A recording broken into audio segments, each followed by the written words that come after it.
जून नाम के एक आदमी की है जो बहुत बड़ी मुसीबत में फंस गया है। अपने बेटे के भेजे हुए एक वीडियो में जून अपनी पत्नी को ऑस्ट्रेलिया के एक बीच पर किसी अनजान विदेशी आदमी के साथ खुश देख लेता है। उसे तुरंत कुछ बुरा होने का एहसास होता है और वो बिना देर किए ऑस्ट्रेलिया की फ्लाइट पकड़ DDH लेता है। वो उस विला में पहुंचता है जो उसने खुद अपनी पत्नी के लिए खरीदा था। घर में घुसने से पहले ही उसे पीछे के हिस्से से किसी के हंसने की आवाजें आती हैं। जब जून खिड़की से झांक कर देखता है तो वो सन्न रह जाता है। उसकी पत्नी उस अनजान आदमी के साथ बहुत करीब बैठकर सिगरेट पी रही है और खिलखिलाकर हंस रही है। उस घर का असली मालिक होने के बावजूद जून को वहां एक अजनबी जैसा महसूस होता है। वो अंदर जाकर हंगामा करने के बजाय चुपचाप वहां से पीछे मुद्दा कर चला जाता है। वो अकेला सद्दाकों पर भटकता है और फिर एक बेंच पर बैठकर बुरी तरह टूट जाता है। उसे समझ नहीं आता कि अपने परिवार को एक अच्छी जिंदगी देने के लिए दिन रात मेहनत करने का उसे यह कैसा सिला मिला है। 2 साल पहले जून एक बड़ी कंपनी में सेल्स डायरेक्टर था और बहुत कामयाब था। उसने 40 साल की उम्र पार करने के बाद अपने परिवार के लिए ऑस्ट्रेलिया में घर खरीदा और वहां बसने का सपना देखा। लेकिन एक गलत निवेश ने उसका पूरा करियर और इज्जत मिट्टी में मिला दी। उसने एक नए प्रोजेक्ट में अपने दोस्तों और रिश्तेदारों का पैसा लगवाया था क्योंकि उसे लगा था कि इसमें बहुत फायदा होगा। शुरू में सबको अच्छा मुनाफा भी मिला और जे ह्यून को जनरल मैनेजर बना दिया गया। लेकिन असल में वो प्रोजेक्ट कंपनी के मालिक की एक चाल थी। मालिक सारा पैसा लेकर भाग गया और सारे निवेशक जून को अपना दुश्मन समझने लगे। अपनों की नफरत और शर्मिंदगी की वजह से जून को गहरा डिप्रेशन हो गया और वो रोज रात को दवाइयां खाकर सोने लगा। वो अपने बेटे के भेजे हुए कार्ड और फोटो को देखता है तो उसे अपने परिवार की बहुत याद आती है और वो अंधेरे कमरे में बैठकर अकेला रोता है। असली प्लान के हिसाब से उसकी पत्नी को कुछ ही दिनों में वापस कोरिया आना था, लेकिन वो अचानक मैसेज करती है कि उसे 1 हफ्ता और लगेगा। जब जून कारण जानने के लिए उसे इंटरनेशनल कॉल करता है तो वो कोई साफ जवाब नहीं देती। जून को लगता है कि उसकी पत्नी उससे बातें छुपा रही है और वो गुस्से में फोन काट देता है। इसके बाद जून 300 मिलियन वॉन के बॉन्ड्स अपने पासपोर्ट में रखता है और अपने ग्राहकों क्लाइंट्स से माफी मांगते हुए एक ईमेल लिखता है। वो डॉक्टर की दी हुई दवाइयां और शराब के साथ निगल लेता है और कंप्यूटर पर सिडनी में रह रही अपनी पत्नी और बच्चे का पता ढूंढता है। फिर वो उस पते को अपने हाथ के पीछे लिख लेता है और अगली सुबह की फ्लाइट बुक कर लेता है। उस वक्त जून की आंखों में आंसू हैं। उसे लगता है कि 2 साल का वक्त बहुत कुछ बदलने के लिए काफी होता है। उसे महसूस होता है कि उसकी पत्नी अब उसे पहले जैसा प्यार नहीं करती। उसे अपने बेटे का भेजा हुआ वो वीडियो याद आता है जिसमें उसकी पत्नी एक विदेशी मर्द के साथ समुद्र के किनारे मस्ती कर रही थी। ये देखकर उसे गहरा धक्का लगा था। अगले दिन सच जानने की बेचैनी में वो अपना फोन तक बिस्तर पर भूल जाता है और जल्दी में ऑस्ट्रेलिया की फ्लाइट पकड़ लेता है। हाथ पर लिखे पते की मदद से वो उस विला तक पहुंच जाता है जो उसने अपनी पत्नी और बच्चे के लिए खरीदा था। पर वहां भी वो अपनी पत्नी को उसी अनजान मर्द के साथ करीब देखता है। उसे लगता है कि शायद इसी नए आदमी की वजह से उसकी पत्नी वापस देश नहीं आ रही। फिर भी जून में इतनी हिम्मत नहीं होती कि वो सामने जाकर उनसे बात करे। वो रात होने तक एक बेंच पर बैठकर सोचता रहता है। जब वो हिम्मत जुटाकर विला के अंदर जाने लगता है तभी वो देखता है कि वही अनजान मर्द उसकी बेटी को लेकर बाहर जा रहा है। अपने ही घर का मालिक होने के बावजूद जून डर जाता है और दूसरी तरफ मुड़ जाता है। उसमें अब भी उनका सामना करने की हिम्मत नहीं है। रास्ते में उसे एक बूढ़ी औरत मिलती है। वो उसे बताता है कि वो रास्ता भटक गया है और एक रेस्टोरेंट का पता पूछता है। रेस्टोरेंट पहुंचकर वो कुछ ऑर्डर नहीं करता, बस खोया खोया बैठा रहता है। वो अपने रिश्ते को बचाने की कोई वजह ढूंढने की कोशिश कर रहा है। तभी उसे सड़क के पार एक कोरियन लड़की दिखती है। वो एक नूडल शॉप में जाती है और किसी को फोन करती है। थोड़ी देर में एक सिल्वर कार आती है और वो लड़की उसमें बैठ जाती है। कुछ समय बाद वो वापस आती है, पर इस बार वो लड़खड़ा रही होती है और सड़क के बीच में गिर जाती है। अपने देश की लड़की समझकर जून उसकी मदद करता है। लड़की होश में होती है और अपना पता बताती है। वो एक छोटा सा हॉस्टल होता है जहां एक कमरे में 4 लोग रहते हैं। लड़की अपना नाम जीना बताती है और कहती है कि उसके साथ कुछ बुरा हुआ है, पर वो ज्यादा कुछ नहीं बताती और सो जाती है। जून के पास भी जाने की कोई जगह नहीं होती, इसलिए वो पास वाले बिस्तर पर लेट जाता है। पर पूरी रात वो अपनी पत्नी के धोखे के बारे में सोचता रहता है और उसे नींद नहीं आती। अगली सुबह जून फिर से अपनी पत्नी के विला जाता है।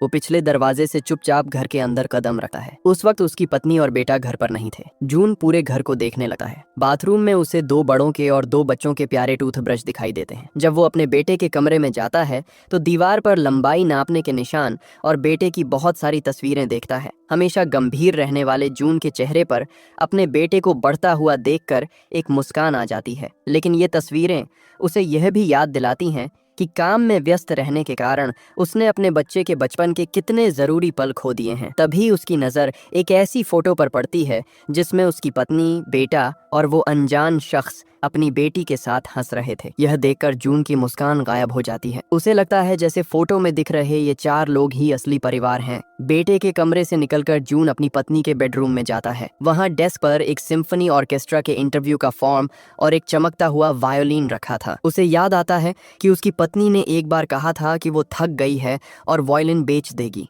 पर अब लगता है कि उसने अपना संगीत का शौक फिर से शुरू कर दिया है। क्या वो सच में एक नई जिंदगी शुरू करने वाली है? भारी मन से जून ऊपर की मंजिल पर जाता है और उसे फिर से वही बूढ़ी औरत दिखती है जिसने कल रास्ता बताया था। वो उसे हाथ हिलाकर हेलो कहता है, पर औरत उसे बिना कुछ बोले बस घूरती रहती है। तभी नीचे से आवाज आती है, उसकी पत्नी और बेटा वापस आ गए हैं। जून चाहता तो नीचे जाकर सबको सच बता सकता था, पर वो फिर से पीछे हट जाता है। वो छिपकर देखना चाहता है कि उसके बिना वो अपनी जिंदगी कैसे जी रहे हैं। उसकी पत्नी अपने बेटे को पढ़ा रही होती है और अचानक इंटरनेट पर जून की कंपनी में हुए हादसे की खबर पड़ती है। वो घबराकर उसे फोन करती है, पर कोई जवाब नहीं मिलता। ऊपर छिपा जून ये नहीं जानता कि उसकी पत्नी उसके लिए परेशान है। वो तो बस उस विदेशी मर्द को अपनी बेटी के साथ घर के अंदर आते देखता है। फिर वो चारों एक परिवार की तरह समुद्र किनारे जाने की तैयारी करते हैं। ये सब देखकर जून का दिल पत्थर की तरह भारी हो जाता है।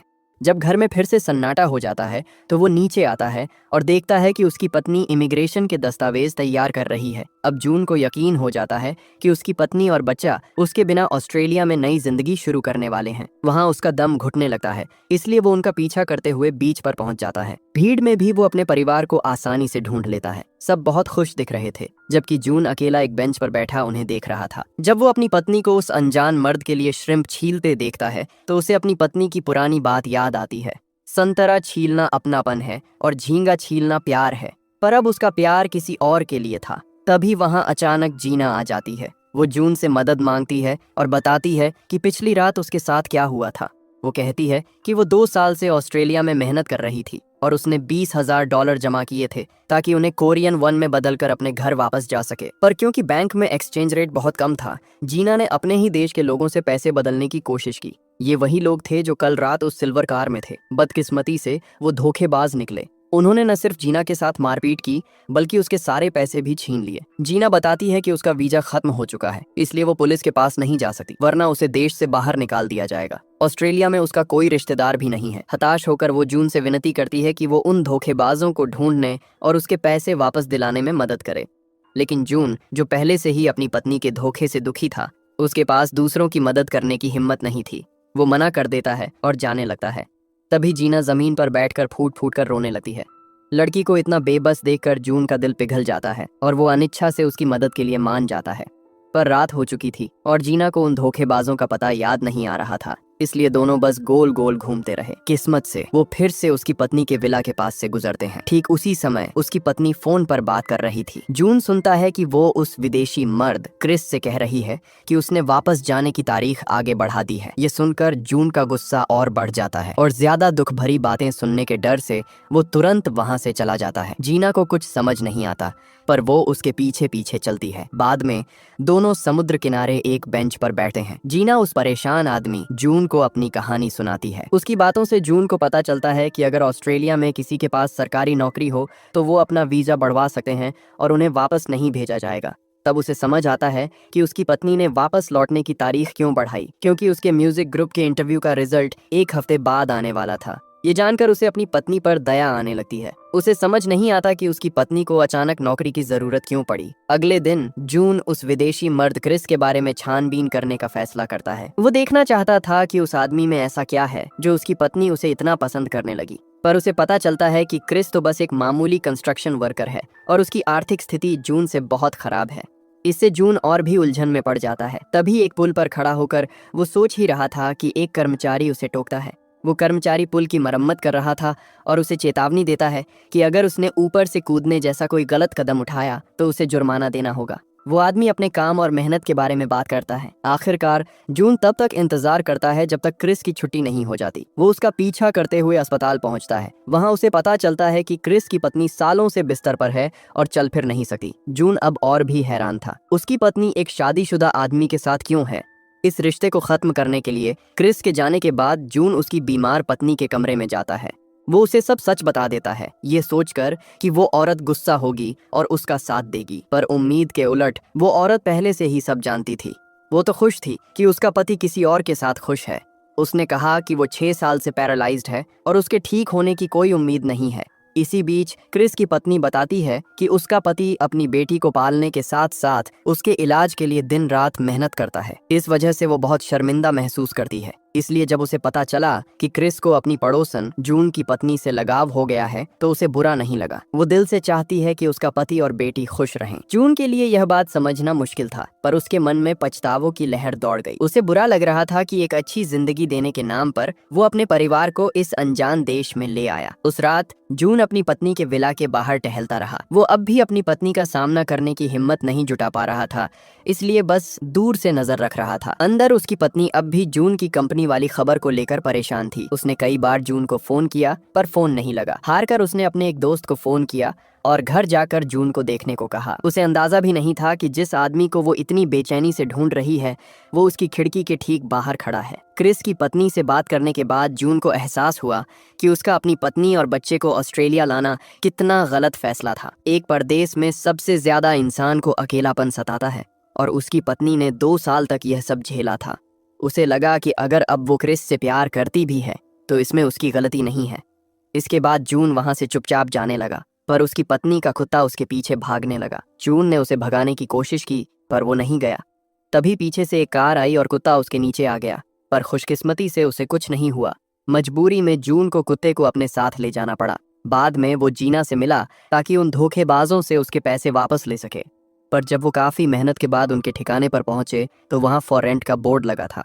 अपने पैसे डूबते देख जीना फूट फूट कर रोने लगी। उसे देखकर जून को उन लोगों की याद आई जिन्होंने उसकी वजह से अपने पैसे खो दिए थे। उसने अपना दुख बांटते हुए जीना से कहा, मैंने तरक्की पाने के लिए अपने ग्राहकों को गलत बॉन्ड्स बेचे, उसी के चक्कर में मैं अपने परिवार को यहाँ ले आया। नतीजा यह हुआ कि मैंने अपनी संपत्ति, दोस्त, परिवार और यहाँ तक कि खुद को भी खो दिया। सब कुछ खत्म होने के बाद भी मैं खुद को दूसरों से बेहतर समझता रहा। मैं बहुत आगे निकल आया हूँ, अब वापस नहीं जा सकता। इन 2 दुखी लोगों ने एक दूसरे को सहारा दिया। अब जून ने सब कुछ समझ लिया था और विदा लेने का मन बना लिया। अगले दिन वो विला पहुंचा तो देखा कि उसकी पत्नी वॉयलिन लेकर बाहर आ रही है। आज उसका इंटरव्यू था। जून ने उसे रोका नहीं बल्कि चुपचाप उसके पीछे पीछे गया। वो इंटरव्यू रूम के बाहर बैठकर वॉयलिन की आवाज सुनने लगा। उसने सुना कि उसकी पत्नी इंटरव्यू देने वाले को बता रही थी, मेरी शादी और बच्चा कोरिया में हुए। मुझे पता ही नहीं था कि मेरी जिंदगी कौन चला रहा है। मैंने खुद अपनी जिंदगी की जिम्मेदारी नहीं ली थी, पर अब मैं समझ गई हूँ। जून ने इससे आगे कुछ नहीं सुना क्योंकि उसे अपना जवाब मिल गया था। उसे समझ आ गया कि कभी कभी जबरदस्ती रिश्ता पकड़कर रखने से बेहतर उसे आजाद कर देना होता है। उसने फैसला कर लिया कि वो उसे जाने देगा। इंटरव्यू वाली जगह से निकलकर जून सीधे अपनी पत्नी के विला पहुंचता है तो देखता है कि दरवाजा खुला पड़ा है। अंदर कुर्सी पलटी हुई थी पर उसका बेटा कहीं नहीं था। जून घबराकर बाहर भागता है और अपनी बूढ़ी पड़ोसन से पूछता है। उसे पता चलता है कि उसका बेटा अचानक बीमार पड़ गया था और क्रिस उसे अपनी गोद में उठाकर अस्पताल की तरफ भागा है। यह सुनते ही जून अस्पताल की ओर दौड़ पड़ता है। वहां पहुंचकर वो सबसे पहले क्रिस को देखता है, जिसकी सांसें फूल रही थीं और भागते भागते उसका एक जूता भी कहीं गिर गया था। उस वक्त जून को समझ आता है कि उसका बेटा क्रिस के इतने करीब क्यों है और उसकी पत्नी उस गरीब मजदूर को क्यों पसंद करती है। जून ने उन्हें सिर्फ पैसा दिया था, लेकिन जिस साथ और प्यार की उन्हें जरूरत थी वो सिर्फ क्रिस ने दिया। जून चुपचाप उसके पास से गुजर जाता है। उसका मन एहसान से भरा हुआ था। उसी रात क्रिस उसकी पत्नी और बेटे को घर छोड़कर आता है।